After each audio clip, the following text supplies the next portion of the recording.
Welcome to the Soccer Tavern, where we're discussing the history, culture, and philosophy of the beautiful game. My name is Dave, and in this video, we're talking about the history of Southampton Football Club. Pull up a seat, and let's start the discussion.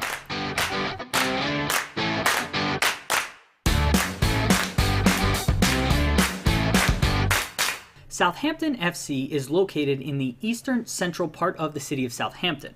Southampton is located along the south coast of England in the United Kingdom. The club currently play in the Premier League, and its home ground is called St. Mary's Stadium, which opened in 2001 and holds about 32,500 people. The club's founding story begins in November of 1885. The leaders of St. Mary's Church in Southampton formed a young men's association for active recreation at that time. They called the new organization Southampton St. Mary's. The organization formed a soccer team and began play by late 1885. The club played for 12 seasons under the Southampton St. Mary's name before forming as an officially recognized limited company in 1897. Coinciding with the company formation, the club formally changed its name to Southampton Football Club in 1897. Southampton's nickname is the Saints. As we just discussed, the church-based roots of the club's formation are still a big part of the club's identity, hence the nickname of the Saints. It's one of the most straightforward nicknames in all of the Premier League. The crest used today was actually first designed by a fan in 1973 or 74 as part of a contest the club held. There have been slight tweaks to the crest over the past few decades, but it's been more or less the same since 1974. The club's name of Southampton FC is at the bottom of the crest. The flower is a Hampshire rose in reference to the county where the city of Southampton is located.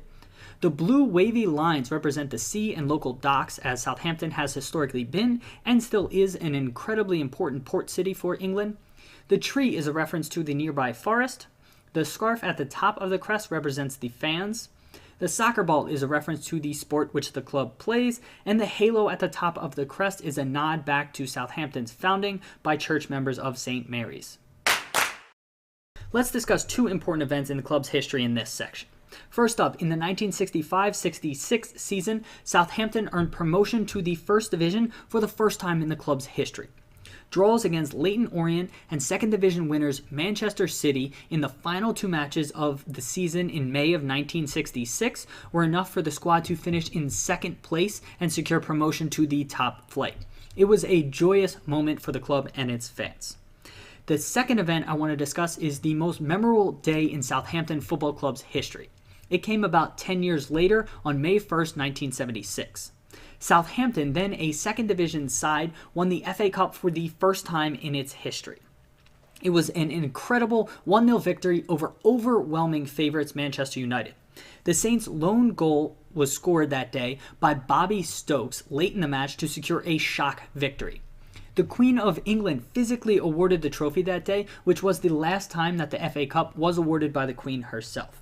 The 1976 FA Cup remains Southampton's only major trophy and is likely the greatest date in the club's history.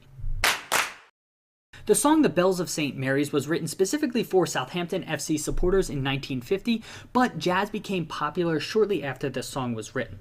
For this reason, the club's anthem sung by supporters became "Oh When the Saints Go Marching In" and has been the anthem since the 1950s. Some Saints fans get annoyed that Tottenham supporters have taken their song, as Tottenham also sings a version of "Oh When the Saints Go Marching In."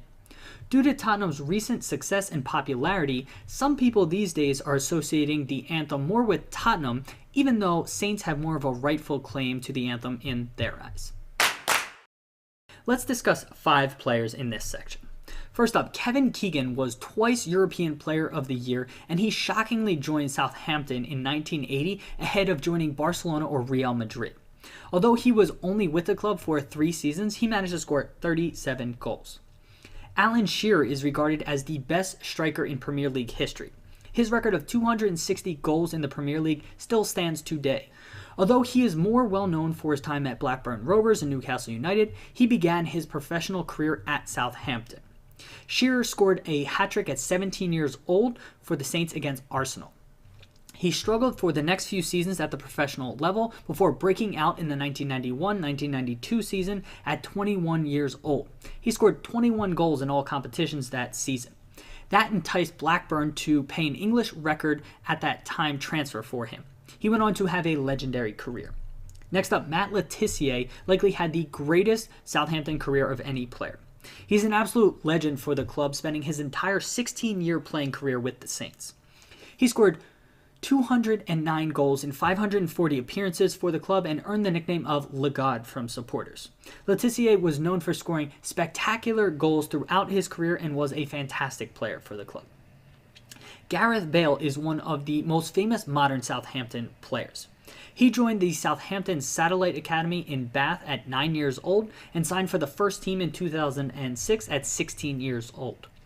Although he only played for the club for 2 years, his formative years were spent at Southampton, and the club receives a ton of credit for developing him into the world-class player he is today. Bale was transferred to Tottenham in 2007, and then on to Real Madrid in a world record transfer at that time in 2013. Now, those 4 players were all great in their own ways. This last player we need to talk about has one of the most interesting stories in Premier League history. A man named Ali Dia got a trial with Southampton in the mid-1990s. Someone posing as former World Player of the Year George Weah was recommending him to different clubs in England. Southampton gave him a 2-week trial based on this recommendation, which actually turned out to be bogus. After only 1 training session, the Saints were forced to put Ali Dia into a match due to an injury crisis for the club. He did absolutely terribly in his one and only appearance for Southampton, and this infamous story is still one of the greatest mysteries in Premier League history. Ted Bates is the club's all-time winningest manager with 346 wins. He managed Southampton from 1955 until 1973 and was a former player, which earned him the nickname of Mr. Southampton. Bates led the Saints into the first division for the first time in the club's history, and there is a statue outside of Southampton's home ground of Mr. Bates honoring his contributions to the club. Laurie McMenemy is the other manager I'd like to mention here. He was manager for the most successful period in Southampton's history. McMenemy managed Southampton from 1973 to 1985. He led the club to their only major trophy, the 1976 FA Cup final that we discussed in our important events section. He also led the club to finishing in second place in the Old First Division, Southampton's highest ever finish. McMenemy signed some of the most talented players in Europe during his tenure and built the Saints into a formidable club, making a handful of other cup finals during his time in charge. Southampton's biggest rival is definitely Portsmouth FC. The cities of Southampton and Portsmouth are about 30 miles apart along England's south coast.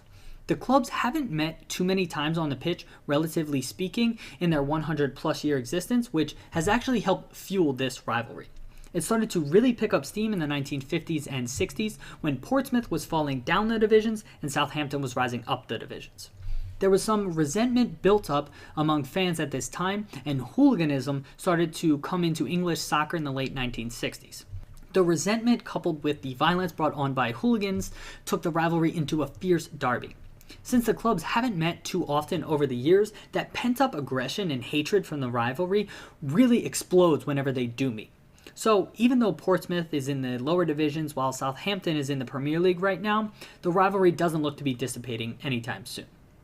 Far back of the rivalry with Portsmouth would be Southampton's rivalry with AFC Bournemouth. As we mentioned in our AFC Bournemouth video, this isn't much of a rivalry right now. But with both clubs having extended runs in the Premier League and both battling relegation this season, it has the potential to become a bigger rivalry. Both clubs are along England's south coast, both play in the Premier League now, but the rivalry kind of can be traced back to 2011 when both clubs were in League One, England's third division. It's not a huge rivalry right now, but it definitely has potential and is worth a mention here. The stats and records we're about to discuss are as of March 2018, which is when we are recording this video. Southampton have spent 41 seasons in the top flight in their history. The club's only major trophy is the 1976 FA Cup.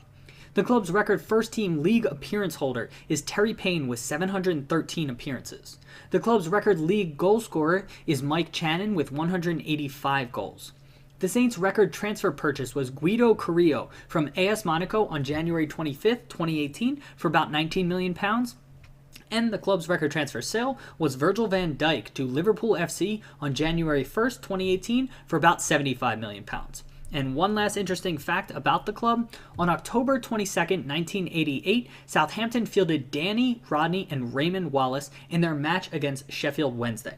This was significant because the Saints became the first club to include 3 brothers in the same First Division match in England. So, there you have it, a bit of history on Southampton Football Club.